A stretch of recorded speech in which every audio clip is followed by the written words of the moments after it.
각 가정에서 온라인으로 함께 예배에 함께 하시는 모든 성도님들을 주님의 이름으로 환영하고 축복합니다. 여러분, 코로나 사태가 모든 사람들의 예상을 깨고 상당히 장기화되고 가고 있습니다. 처음에 한 겨울쯤에 1, 2월 달쯤에 며칠 이러다 말겠지 싶은 마음이 있었는데 벌써 겨울과 봄을 지나서 한참 무더워진 8월 달 지금에도 그 가닥이 잡히지 않는 가운데 있습니다. 코로나가 중국을 지나서 세계를 강타했을 때 온 세계 지구촌은 말 그대로 일시정지 상태였습니다. 그리고 우리가 사는 대한민국 또한 일시정지 상태를 면하지 못했습니다. 이례적으로 모든 교육기관의 개학이 연기되었고, 그리고 각 대기업들은 재택근무로 체제를 바꿔야만 했고, 결혼식을 준비하던 모든 청춘들도 연기해야만 했으며, 그리고 병원에 입원한 가족들조차 마음껏 자유롭게 만나지 못하는 제한들이 우리 일상 가운데 넘쳤습니다. 그리고 이러한 어려움을 교회도 피해가지는 못했습니다. 지금도 이제 우리가 다 마스크를 쓰고 이례적으로 예배를 드리고 있지만 교회에서 드려지는 모든 예배와 집회, 그리고 성경 공부 모임, 신방 등, 그리고 예년 같았으면 벌써 단기 선교를 준비하고 이제 파송한다 이런 일들을 이야기했을 텐데 올해는 그와 같은 모든 사역들이 다 멈춰진 가운데 우리가 지금 지나고 있습니다. 그런데 감사하게도 이와 같이 모든 것이 일시 정지 상태였고, 그리고 모든 성도들이 각 자리로 흩어진 것 같았던 이때에 우리를 하나로 엮어줄 수 있는 아주 좋은 유용한 무기가 하나 있었습니다. 그게 바로 유튜브입니다. 유튜브가 연결되기만 하면 그 어느 곳이든 우리는 예배의 장소가 되었고, 유튜브가 연결되기만 하면 그곳은 성경 공부의 장소가 되기도 했으며 교제의 장이기도 했습니다. 여러분들 상반기 때 이제 청년부 활동들을 하면서 유튜브, 줌 이런 것들을 가지고 이와 같은 것들을 절실하게 체험하고 경험했을 거라고 생각을 합니다.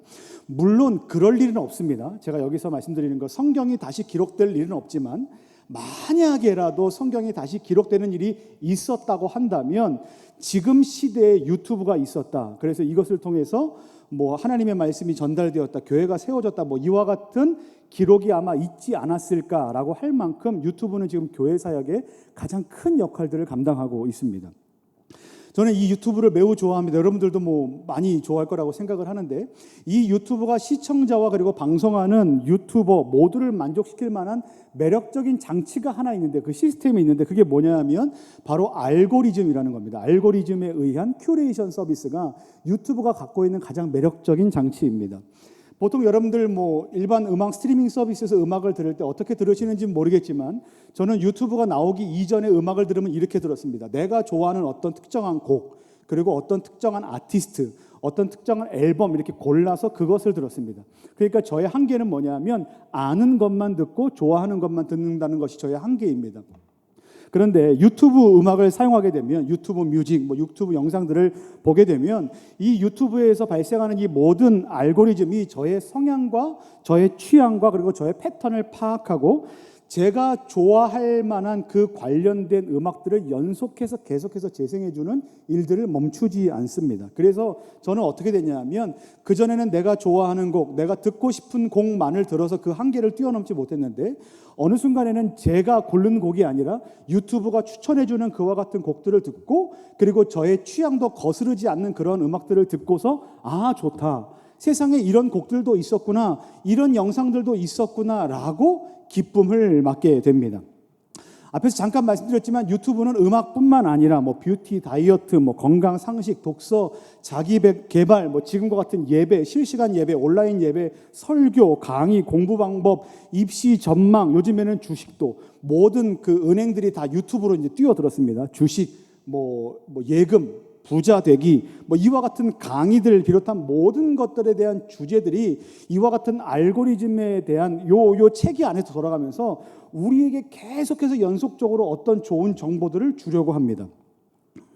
그래서 요즘 사람들은 이렇게 얘기합니다. 유튜브로 출근하고, 유튜브로 등교하고, 유튜브에서 놀고, 유튜브에서 공부하고, 유튜브에서 교제하고, 유튜브에서 예배드리고, 유튜브에서 신방하고, 그리고 유튜브로 이직한다는 청춘들까지 많습니다. 그러니까 지금 직장 생활이 너무나 힘들다는 거죠. 고되다는 거죠. 그래서 내가 유튜버가 돼서 거기서 돈을 많이 벌겠다. 뭐 이와 같은 꿈을 꾸는 사람들도 있고, 최근에 기사를 봤더니 유튜브에서는 쇼핑까지 함께 할 수 있는 장치를 만들겠다라고 발표까지 했습니다. 그러니까 유튜브 천하가 된 겁니다. 모든 사람들이 유튜브에서 이렇게 화면만 띄우고 있으면 거기서 모든 일상이 가능해지게 된 겁니다. 그래서 저는 이런 유튜브의 장점을 이제 세 가지로 이렇게 정리를 해봤는데 이런 겁니다. 첫 번째는 유튜브는 결코 나의 취향을 거스르지 않는다라는 거예요. 그리고 두 번째 유튜브의 장점은 이렇습니다. 새로운 것을 계속해서 추천해 준다라는 겁니다. 그리고 세 번째는 뭐냐면 유튜브는 그 일을 절대 멈추지 않는다라는 거예요. 그러니까 거기서 연속 재생 모드만 눌러놓기 시작하면 제가 그것을 끄지 않는 한, 정전이 되지 않는 한, 컴퓨터가 꺼지지 않는 한, 핸드폰이 배터리가 닳지 않는 한 계속해서 자기가 원하는 그 유튜브의 방송들을 계속해서 우리에게 멈추지 않고 전달합니다. 이것은 정말 매력적인 일입니다. 저에겐 그랬습니다. 저는 이게 너무나 매력적이었어요. 그래서 제가 어떤 강의를 듣거나 음악을 듣거나 설교를 듣거나 예배 영상들을 볼 때마다 나의 한계를 뛰어넘는 사람들이 어딘가에 있구나. 마치 책을 읽을 때 한 책을 읽고 이 책에 있는 좋은 내용들을 더 연구하기 위해서 또 이 책을 읽고 이걸 연구하기 위해서 이 책을 읽는 그와 같은 약간 수동적인, 계속해서 적극적으로 하긴 하지만 손으로 뭔가를 해야 되고 뭔가 찾아내야 되는데 유튜브는 그거를 자동적으로 계속해서 우리에게 제공해 줌으로써 우리가 갖고 있는 이 기쁨과 갖고 있는 이 사상과 체계들을 계속해서 증폭시켜 준다는 거예요. 그러니까 어떤 기쁨이, 요만한 기쁨이 있었으면 다음 영상을 보면서 또 기쁨이 되고 뭔가 깨이는 느낌을 갖게 되는 거죠. 이게 저한테 상당히 매력적이었습니다. 그런데 이 매력적인 유튜브의 장점이 어쩌면 우리 인생 가운데 아주 큰 단점이 될 수도 있다는 생각이 제 안에 두려움으로 찾아오기 시작했습니다. 그게 뭐냐면 이 알고리즘이 저를 파악합니다. 저에 대한 성향을 파악하고 취향을 파악하고 저에게 무엇을 추천해 주는데 그 주도권이 누구에게 있는가라고 생각해 봤을 때 처음에는 저는 이 주도권이 저한테 있다고 생각했어요. 그러니까 영상을 찾습니다. 검색합니다. 그리고 클릭합니다. 그러면 그 주도권은 누굽니까? 내가 시작했기 때문에 나한테 있다고 생각하지만 점차 나와 관련된 이 모든 성향들을 파악한 유튜브 시스템이 계속해서 저한테 큐레이션으로 뭔가 이렇게 제공한다는 거죠. 그러면 제가 보고 싶지 않아도 연속 재생되고 때로는 보고 싶은 것들, 다른 생각들을 다 차단해버리고 화면에 그것만 띄우고 그것만 노출시킨다는 거예요. 여러분 넷플릭스 잘 아시죠? 넷플릭스에 가입하면 아이디를 만들고 로그인을 하고 이런 접속 단계도 있지만 처음으로 무조건 모든 사람들이 해야 되는 단계가 있습니다. 뭐냐면 당신은 어떤 류의 영상을 좋아하십니까? 라는 영상을 3개를 추천해야 돼요. 그러니까 선택을 해야 되죠. 만약에 드라마 중에 이거, 영화, 이거. 나는 이렇게 3개를 좋아합니다라고 이렇게 누르면 그 다음에 어떻게 됩니까? 그와 관련돼서 이 넷플릭스 시스템이 저를 읽어버리는 거예요. 그리고 모든 배열을 저의 성향에 맞게 큐레이션 시스템을 이렇게 딱 비춰줍니다. 그러면 우리가 넷플릭스를 이제 영상을 띄우죠. 이렇게 애플리케이션을 실행하죠. 그러면 거기에 뜨는 영상들이 뭐냐면 넷플릭스에 존재하는 모든 영상들이 뜨는 게 아니라 그리고 쉽게 검색할 수 있는 시스템이 아니라 뭡니까? 화면에 이렇게 딱 쏴주는 거예요. 뭡니까? 저에 맞춰진 그 모든 큐레이션 시스템을 이렇게 쏴주는 거예요. 그래서 저하고 연결되지 않을 만한 것들은 다 지워버립니다. 그리고 이렇게 띄워주는 거죠. 이 영화를 추천합니다. 지금은 이 영화는 한국 사람이 1위부터 10위권에 있는 영화고 이렇고 이제 시스템 띄워줍니다. 그러면 누가 선택할까요? 제가 선택하겠죠. 누르는 건 제가 하겠죠. 그런데 여러분 한 번 누를 때마다 계속해서 우리는 큐레이션 정보가 업데이트됩니다. 그리고 또 쏴주고 또 쏴줍니다. 여기서 주도권 싸움에 저는 이렇게 헷갈린다는 거예요. 제가 누르는 것 같지만 제가 선택하는 것 같지만 사실은 계속 우리는 어쩌면 노출시켜주고 추천해주는 것에 따라 이끌려가는 것이 아닌가라는 생각이 들게 됩니다. 그리고 여기서 만족하죠. 기쁘다, 편하다, 그리고 뭔가 새롭다, 더욱 자극적이다. 이거 영화를 봤으면 이거도 보십시오. 계속해서 이제 쏴주는 거 아닙니까? 그래서 우리가 그곳을 떠나지 못하게 만들어버립니다. 거기서 머물러 있게 되는 거죠. 여러분 틱톡 아시죠? 틱톡.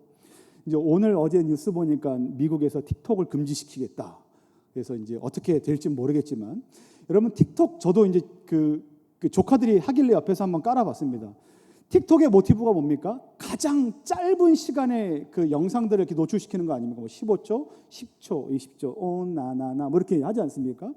근데 이게 역설인 게 뭐냐면 가장 짧은 영상들을 노출시키는데요, 사람들을 가장 오랫동안 잡아둡니다. 왜 그렇습니까? 멈추지 않고 그 영상들을 우리에게 제공하는 거예요.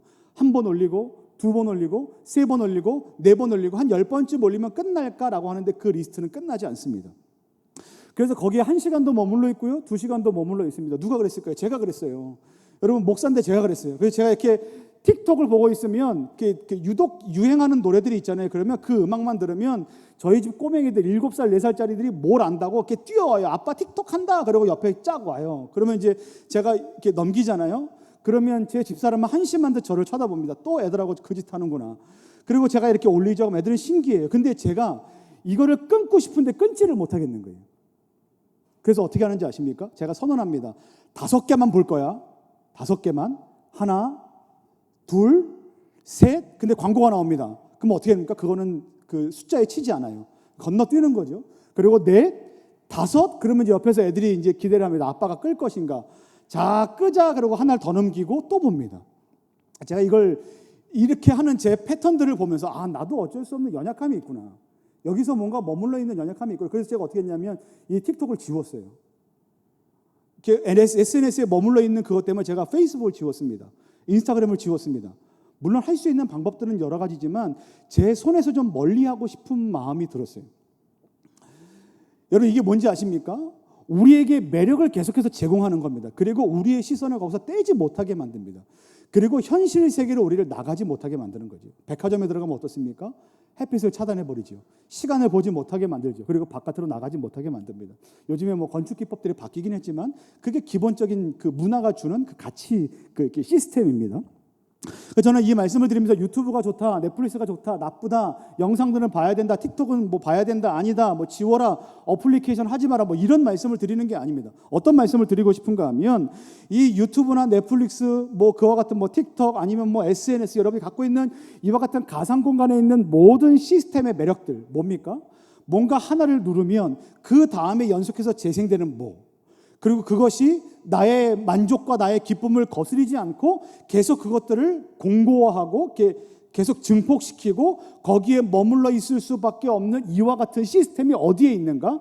그건 가상세계의 일이 아니라 현실 세계에 있는 이 현실의 세계에도 그와 같은 시스템이 여전히 존재하고 우리가 그와 같은 것에 함몰되어 있고 깨닫지 못하면 우리가 영적으로 묶여 있을 수밖에 없다라는 것을 말씀드리고 싶다는 거예요. 여러분, 우리는 세상 속의 그리스도인입니다. 이 세상 속의 그리스도인이라는 것이 의미하는 바가 뭐냐면 첫 번째 이겁니다. 우리는 세상 속에 살아가는 사람들이라는 거예요. 맞습니까? 여러분들이 세상 속에 살아갑니까? 아니면 산 속에서 살아갑니까? 뭐 산에 뭐 산간 벽지 이런 분들이 나쁘다는 게 아니라 거기도 세상이라는 거예요. 그러니까 사람이 있는 곳. 우리가 동굴 속에 살지 않고 사람이 많은 이와 같은 세상 속을 살아가는 사람들이라는 거예요. 그런데 우리가 세상 속의 그리스도인이라는 건 이걸 얘기하진 않습니다. 뭐냐 하면 우리가 세속화되어야 한다라는 것을 의미하지 않습니다. 그 정리하면 세상 속의 그리스도인은 무엇인가? 우리는 세상 한복판을 살아가면서 어떤 가치관을 갖고 어떤 정체성을 가지고 살아가는가? 나는 그리스도인이다 라는 정체성을 가지고 살아가는 사람이 바로 세상 속의 그리스도인이고 그 세상 속의 그리스도인이 저와 여러분들이라는 거예요. 우리는 세상을 살아가면서 다른 일반 세상 사람들과 똑같이 공부하고 취업도 하고 돈도 벌고 병원도 다니고 화장도 하고 맛집도 다니고 영화도 보고 책도 보고 연애도 하고 결혼도 하고 아이도 낳고 여행도 갑니다. 뭐 그 이외의 일상적인 여러 가지들을 다 똑같이 합니다. 다르게 하는 것 없습니다. 목사님도 가요 듣습니까? 저도 가요 듣습니다. 저도 유튜브 합니다. 영화 봅니다. 똑같습니다. 그런데 이와 같은 세상 모든 문화가 유튜브 시스템과 비슷하다는 거예요. 어떤 문화가 비슷하냐면 세상 문화는 우리를 금방 파악해버립니다. 내가 좋아하는 것, 내 취향, 내 성향이 어떠한지를 금방 파악해버리고 그리고 계속해서 나에게 무엇을 제공하는가? 조금 더 새로운 것, 새로운 자극, 조금 더 재밌는 것, 조금 더 유익해 보이는 것, 조금 더 정의로워 보이는 것들을 내게 매력적으로 계속해서 소개하는 일을 멈추지 않습니다.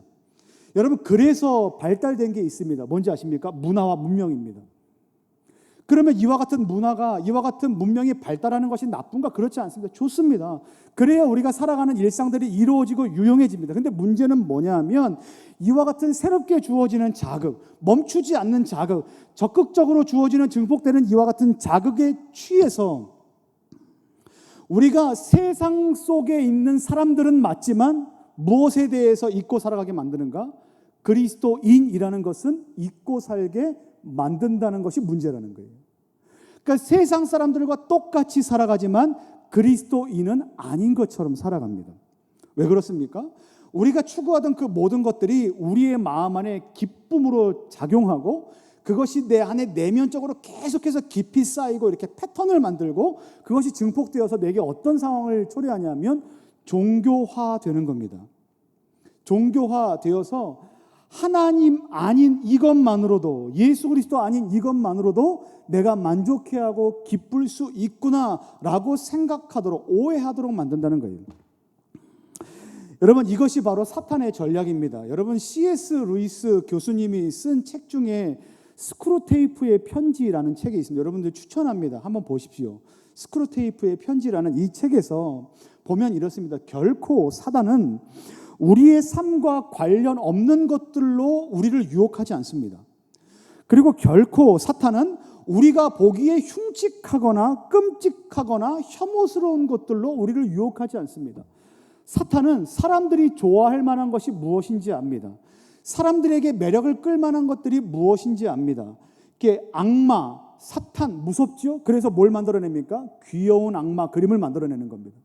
그래서 악마도 귀엽다, 괜찮다, 괜찮네라고 만화, 애니메이션을 통해서 우리의 마음 안에 괜찮아, 사탄은 나쁜 존재가 아니라 귀여운 존재야, 마귀는 괜찮아 라고 우리 가운데 안심을 시키는 거예요. 그러면서 우리의 일상과 아주 밀접한 것들, 친밀한 것들, 편리한 것들, 익숙한 것들, 아름다운 것들, 그리고 심지어 합리적으로 보이는 것들, 그리고 합당해 보이는 것들, 정의로워 보이는 모든 것들로 우리의 마음을 유혹하고 이렇게 공고하게 거기에 마음을 뺏기게 합니다. 그리고 어떻게 하는지 아십니까? 거기에서 하나님에 대한 생각, 예수 그리스도에 대한 생각을 할 틈을 주지 않습니다. 조금 전에 말씀드렸던 이 C.S. 루이스 교수가 쓴 책 중에 동화도 하나 있습니다. 나니아 연대기라는 책입니다. 나니아 연대기가 그 반지의 제왕처럼 영화로도 제작이 되어서 이슈가 됐던 때가 있습니다. 저도 이번 주 주중에 한번 우연히 이제 딸과 함께 볼 수 있는 뭐 만화가 없을까, 뭐 이렇게 영화가 없을까 하면서 이제 봤던 게 나니아 연대기 영화를 이제 잠깐 보게 됩니다. 이 나니아 연대기가 그 영화에 나오는 이 배경이 언제냐면 제2차 세계대전입니다. 2차 세계대전이 벌어질 때 이제 계속해서 막 영국 땅에 폭격이 일어나고 뭐 전쟁이 일어나는 통에 우리의 자식들만큼은 좀 안전하게 대피시켜야 되겠다라고 생각하면서 그 지역에 있었던 모든 아이들을 부모님과 떼어내서 시골 먼 지역, 안전한 지역으로 이렇게 대피시키는 장면이 나옵니다. 부모를 떠나서 기차를 타고 멀리 피난을 떠나는 거죠. 그 중에 한 가족, 4남매가 이 영화의 주인공입니다. 근데 이 남매가 피난을 떠난 그 저택이 있는데, 어떤 교수의 집인데, 이 저택 안에 있었던 한쪽 방 안에 이렇게 큰 옷장이 하나 있었습니다. 그리고 그 옷장 안을 열면 이렇게 그냥 옷장처럼 보이지만 그 안 뒤로 연결된 신비한 세계가 연결되어 있다. 마치 뭐 이상한 나라의 앨리스처럼 이렇게 신비한 나라가 연결된다. 그래서 나니아 연대기, 그리고 나니아의 옷장 뭐 이런 표현들을 씁니다. 근데 그 4남매 중에 셋째 남자 친구인 이 개구장인 친구가 숨바꼭질을 하다가 막내 동생을 찾기 위해서 이 옷장 안으로 들어가고 우연히 이 옷장 뒤편에 있었던 얼음왕국, 신비의 세계로 들어가게 됩니다. 근데 이 숨바꼭질하던 그곳은 이렇게 따뜻한 지역이었어요. 막 뛰어놀던 지역이었는데 갑작스럽게 얼음왕국으로 들어간 이 아이가 겨울을 맞이하게 되니까 아무런 준비가 되지 않는 상태에서 추위를 경험하게 된 겁니다. 오돌돌 떠는 거죠. 그리고 눈과 얼음들을 보면서 신기해하는 겁니다. 그때 때마침 그 지역을 지나던 마녀, 얼음왕국의 마녀를 만나게 됩니다. 근데 이 마녀가 얘기하던 중에 이 녀석이 혼자가 아니라, 독자가 아니라 형제가 셋이나 더 있구나라는 것들을 알게 되고 유혹하기 위해서 어떻게 하냐면 이렇게 추워하고 있는 이 아이를 자기의 마차로 이렇게 초대합니다. 그리고 마차 위에서 자기의 코트를 이렇게 쭉 벌려서 자기에게 따뜻한 품을 이렇게 내주는 거죠. 아이에게 내주는 거죠. 그리고 꼭 끌어안아주면서 마법으로 뭘 만들어내냐면 따뜻한 음료와 그리고 달콤한 과자를 만들어줍니다. 그리고 이 과자에 취해버린 이 아이에게 말하는 겁니다. 이 과자는 저기 보이는 내 집, 내 성에 많다. 그러니 너의 형제들 세 남매, 나머지 세 남매도 좀 데리고 저기로 오면 내가 너에게 평생토록 먹을 많은 이 과자를 허락해 주겠다. 이게 매력적으로 작용한 겁니다. 여러분, 이 이야기의 아까 배경이 제2차 세계대전이라고 말씀드렸어요. 제2차 세계대전, 전쟁이라는 것은요, 사람들이 많이 죽거나 다칠 수밖에 없는 환경이고 건물들이 폭파되고 부서질 수밖에 없는, 모든 것이 황폐화된 때입니다. 그리고 준비되지 않은 상태에서 이 전쟁을 맞닥뜨린 사람들은, 그리고 특히나 그 아이들은 달콤한 과자는커녕 어떻습니까? 부모를 떠나 지금 떼어져서 지내야 됩니다. 이게 그 당시 아이들이 갖고 있는 현실이었습니다. 바깥에서 아무리 날씨가 따뜻한 곳에서 뛰어놀았지만 그들의 마음은 몹시 추웠습니다. 그리고 아주 재미있는 놀이들을 하고 있지만 그 친구들의 마음은 어떻습니까? 공허했을 겁니다. 왜 그렇습니까? 품이 없습니다. 무슨 품이 없습니까? 부모의 품이 없는 거예요. 안정된 삶이 없는 겁니다. 이 영화의 배경이 얼음 왕국으로 시작되는데, 이 얼음 왕국이라는 이 설정 자체가 저는 이렇게 생각해요. 그 당시에 사람들이 갖고 있었던 이 전쟁으로 폐허가 된 사람들의 마음에 대한 반영이 아닐까라는 것과 동시에 C.S. 루이스가 하고 싶은 말은 뭐냐면, 영적으로 죄 가운데 있는 구원받지 못한 사람들의 상태가 바로 이와 같다라는 거예요. 이게 사람들의 심리라는 겁니다. 그러니까 그들에게 필요했던 건 무엇인가 하면 마녀의 품이 아니라 사실은 진짜 따뜻한 품, 참된 안식이 필요했고, 그들에게 필요했던 건 한 조각의 달콤한 음료와 따뜻한 음료와 이 과자가 아니라 뭐냐면 실제로 그 인생을 배부르게 하고 만족시킬 참된 영혼의 양식이 필요했던 겁니다. 근데 마녀가 어떻게 합니까? 간단하게 마법을 만든 가짜 것으로 그들의 마음을 계속해서 유혹하는 거죠. 그리고 그 시대에서 마녀가 어떻게 하냐면 계속해서 자신이 주인인 양 행세를 합니다. 그런데 그곳은 어떻게 되냐면 여전히 얼음 왕국입니다. 여러분, 오늘 말씀해 보면 십자가의 원수라는 이야기가 등장합니다. 십자가의 원수. 십자가의 원수는요, 나는 예수님이 없어, 나는 신이 없어, 하나님이 없어라고 말하는 극단적인 무신론자들 뿐만 아니라 어떤 사람들을 가리키냐 하면, 오늘 3장 18절 말씀의 현대어 성경을 보면 이렇게 되어 있습니다. 십자가의 원수는 그리스도인이라 내세우면서도 실제로는 그리스도의 십자가를 대적하는 자들이다 라고 말합니다. 그러니까 하나님이 없어, 나는 하나님을 믿지 않아 라고 말하는 사람들이 아니라 겉으로 보기에 분명 그리스도인입니다. 그런데 어떻게 되어 있습니까? 십자가의 원수로 행합니다.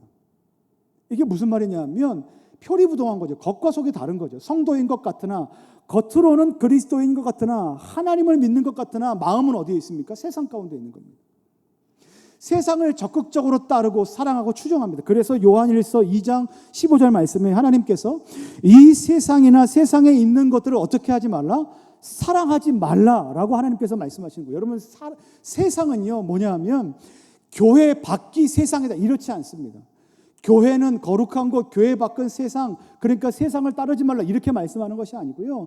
세상은 장소, 그리고 뭐 사람, 인종, 그리고 또 뭐가 있을까? 행위, 관념, 물건, 사물, 모든 것들을 초월합니다. 이 모든 것들이 거기에 해당되는데, 이 세상이라고 이렇게 지칭하는 것들은 뭐냐면 하나님께 관심을 두지 못하게 하는 모든 것들이 바로 세상입니다. 여러분 생각해 보십시오. 선물은 누가 줍니까? 아빠가 주는 겁니다. 근데 자녀들이 아빠는 생각하지 않고 손에 있는 선물만 본다면 아버지의 마음이 어떻겠습니까? 잘못하는 거죠. 그러니까 여러분들, 이게 바로 세상이라는 거예요. 아버지 손에 들려있긴 하지만 아버지에 대해서 떠올리지 않으면 그게 세상인 겁니다. 여러분들 뭘 위해서 기도합니까? 취업을 위해서 기도합니다. 그리고 입학 합격을 위해서 기도합니다. 요번에 그 고3 친구들 뭐 힘든 상황이 됐는데, 이제 그 덕분에 이제 재수, 삼수, 반수를 도전하는 우리 청년들 많다 그럽니다. 그때마다 우리는 뭐 하겠습니까? 기도하죠. 기도 부탁하죠. 그래서 제가 지금 곤란합니다. 왜 곤란하냐면 고3 수험생들 부모님의 편을 들어줘야 되는지, 아니면 재수, 삼수생 엄마들의 편을 들어줘야 되는지, 이게 헷갈리는 거예요. 누구는 이 사람들 때문에 피해봤다, 이 사람 이게 서로. 그래서 저는 이렇습니다. 하나님께서 뜻대로 하십시오. 하나님의 뜻이 우리에게 이루어지기를 소망합니다. 그런데 그 하나님께서 그 일을 이루시는 분이시면 우리가 믿고 기도할 때, 만약에 우리가 하나님을 보지 않고, 우리 인생의 주인 되신 하나님을 보지 않고 합격, 취업, 결혼, 성공, 재정, 여기 있는 것들에만 눈을 두면 그 다음에 어떻게 되겠습니까? 그 결과에 따라서 우리의 마음이 어떻게 되겠습니까? 어떨 때는 좋아하고 어떨 때는 실망하고, 심각하게 그 믿음에 대해서 회의가 있는 사람은 하나님은 내 인생 가운데 일하시지 않는 분야라고 교회를 떠나겠다라고 말하는 어리석은 자들도 생기는 겁니다. 어려운 거죠. 그러니까 우리가 봐야 될 건 뭐냐면, 이 손에 들려있는, 하나님의 손에 들려있는 것이 아니라 그것을 들고 계신 하나님을 봐야 되는 겁니다. 그런데 오늘 말하는 이 십자가의 원수들이 무엇에 집중하냐 하면 그들의 신은 배다, 이렇게 나옵니다. 그들의 신은 배다. NIV 성경에 보면 Their God is their stomach. 이 배가 뭐냐면 이거예요. 이 배예요. 이 배. 그러니까 먹고 싶어요. 그래서 먹어요. 갖고 싶어요. 가져요. 이걸 다른 성경에 보면, 현대어 성경에 이 배를 뭐라고 말하냐면 욕망이라고 말합니다. 그러니까 구멍 뚫린 항아리 같은 거죠. 구멍 뚫린 이게 배 같은 거예요. 그래서 먹고 싶어서 계속 먹지만 그 음식이 뭡니까? 가짜 음식인 거예요. 그것을 성경에서 뭐라고 말하냐면 땅의 것들을 추구한다, 이렇게 나옵니다. 땅의 것들을 추구한다. 그 참된 양식, 참된 음료, 참된 안식을 누려야 되는데 계속해서 어디에서 안식을 누리냐 하냐면 아까 성경에서 말했던 세상 것들, 땅의 것들에서 계속해서 만족함을 누리려 한다는 거예요. 이게 십자가의 원수들이 갖고 있는 패턴이고 믿음의 이렇게 모양입니다. 유튜브 먹방 같죠, 먹방. 저도 먹방을 자주 봅니다. 찌양도 보고요. 육즙이, 이거 육즙이 대박이더라고요. 육즙 보셨습니까? 네, 추천하는 건 아니지만 하여튼 보십시오. 육즙이, 고기 남녀, 저 이런 것만 봅니다. 고기 남자 여러분, 이거 밤에 보면요, 정말 정말 좋습니다. 좋아요. 근데 생각해 보시죠. 먹방을 하루 봅니다. 이틀 봅니다. 3일 봅니다. 4일 봅니다. 5일 봅니다. 6일 봅니다. 1년을 봅니다. 배 부르십니까? 건강해지십니까? 그렇지 않다는 거. 왜 그렇습니까? 만족하는 것 같지만 대리 만족이고, 음식인 것 같지만 영혼을 채우지 못하는 가짜 음식이기 때문에 그래요. 우리가 취해 있는 것 한번 고민해 봐야 됩니다. 내가 어디에 취해 있는 거? 내가 세상이 나쁘다, 세상에 있는 모든 문화, 우리 앞으로 학교도 다니지 말고 가요도 듣지 말고 유튜브도 하지 말고 넷플릭스다, 이 말이 아니라 우리가 취해 있는 그곳에 하나님에 대한 인지, 예수 그리스도에 대한 생각들이 우리 가운데 자리 잡을 틈이 있는가? 틈이 있습니까? 성경에 보면 이렇게 얘기합니다. 사도 바울이 권면합니다. 너희들은 하늘 시민권자임을 기억하라 라고 얘기해요. 여러분, 로마는요, 로마 사람들의 시민권을 갖고 있는 건요, 상당한 자부심이었습니다. 이 영역 안에서, 이 통치 안에서 로마 시민권자야, 대박, 이거예요. 근데 하늘 시민권자는 모양이 있습니까? 없습니까? 없어요. 이 세상 대한민국 국적자, 로마 국적자, 미국 시민권을 갖고 있는 사람들이 있지만 하늘 시민권을 가진 사람 없어요. 그래서 어떻게 하겠다고? 너 뭐가 있는데? 너에게 있는 권한이 뭔데? 능력이 뭔데? 하나님이 어디 있는데? 안 보이잖아. 돈이 눈에 보이고 돈이 실력인 것 같은데 하나님은 어디에 있냐라고 말하는 것들이 세상 아닙니까? 거기서 하나님한테 예배하는 것보다, 하나님께 예배하는 것보다 좋은 자연을 보고 좋은 것들을 보면서 예배하는 것, 그것이 더 우리 가운데 매력적이지 않습니까? 여러분, 하나님의 말씀에 귀 기울이고 하나님 앞에서 하나님이 어떤 생각을 갖고 계신가에 대해서 우리가 귀 기울이는 것보다 세상 사람들이, 내 주변 동료들이, 포퓰리즘이라고 그러는데, 사람들이 과연 어디에 마음을 두고 있는가, 무엇을 지지하는가에 더 마음을 두는 것이, 마음을 뺏기는 것이 누구입니까? 우리 아닙니까? 여러분, 세상은 하나님 아는 그 모든 것입니다. 그리고 하나님의 손에 들려 있지만 하나님이 보이지 않는 그 모든 것이 세상입니다. 여러분, 확인해 보십시오. 여러분들이 혹시 그 세상 가운데 흠뻑 취해서 유튜브가 계속해서 그 큐레이션으로 연속해서 재생해주는 그와 같은 세상에 여러분들이 혹시나 잠겨져 있지는 않은지 생각해 보십시오. 여러분, 전쟁 시대 제2차 세계대전으로 폐허가 된 그들의 마음은 마치 얼음왕국 같았습니다. 상황도 형편도 마음도 다 그랬습니다. 근데 그게 어디 그때뿐이겠습니까? 코로나로 황폐화된 지금도 마찬가지입니다. 아니 어찌 보면 제2차 세계대전보다 더 심각합니다. 왜냐하면 그때는 어느 나라 하나 정도는 안전한 곳이 있었을 겁니다. 한 군데 정도는.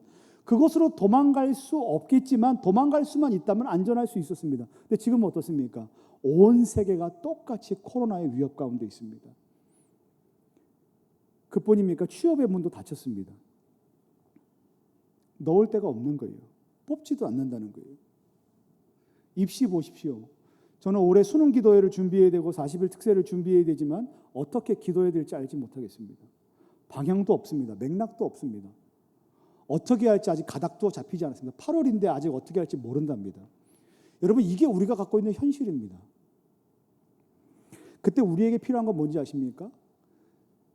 따뜻한 음료와 같은 그것에 취해 있는 것이 아니라 바로 우리의 영혼의 양식 되시고 영원한 생명 되시고 참된 안식이 되시는 예수 그리스도에게 우리의 소망을 두는 겁니다. 그리고 성경이 말합니다. 구원자 곧 그리스도 예수를 기다리라. 땅을 겨냥할 것이 아니라 하늘을 겨냥하고 세상 문화를 겨냥할 것이 아니라 그리스도에게 시선을 고정시키고 추구하고 따르고 그분이 우리의 만족이 되십니다. 그분이 우리의 유일한 소망이 되십니다라고 그와 같은 고백이 누구에게서 터져 나와야 되는가? 저에게서 터져 나와야 되는 거예요. 그리고 여러분에게서 터져 나와야 됩니다. 여러분 청년입니다. 다음 세대, 여러분 다음 세대가 아니고요. 이제는 지금 여러분들이 끌고 갈 세대입니다. 기억하십시오. 여러분 참된 만족과 안식이 되시고 소망이 되시는 분은 예수님밖에 없습니다. 세상 문화를 이겨내십시오. 그리고 뒤집어내십시오. 그리고 예수 세상으로 만드십시오. 유튜브 세상에 정복되어 있고 넷플릭스 세상에 전복되어 있는 이 시대, 극한 대립으로 서로의 이념과 신념으로 가득 차버린 이 시대, 젠더와 성적 평등성으로 거짓으로 이렇게 막 뒤엎어버리려고 하는 이 모든 시대 가운데 예수 그리스도의 문화를 심으십시오. 그리고 여러분만큼은 다른 곳에서 만족을 얻지 마시고 예수님으로 인하여 만족을 얻으시고 예수님으로 인하여 힘을 내시고 예수님으로 인하여 상황이 어떠함이 아니라 그 상황을 주관하시는 하나님의 얼굴을 보심으로 날마다 승리하는 우리 모든 청년들 되시기를, 그리고 모든 성도님들 되시기를 예수님의 이름으로 간절히 축원합니다. 우리 함께 찬양하시겠습니다.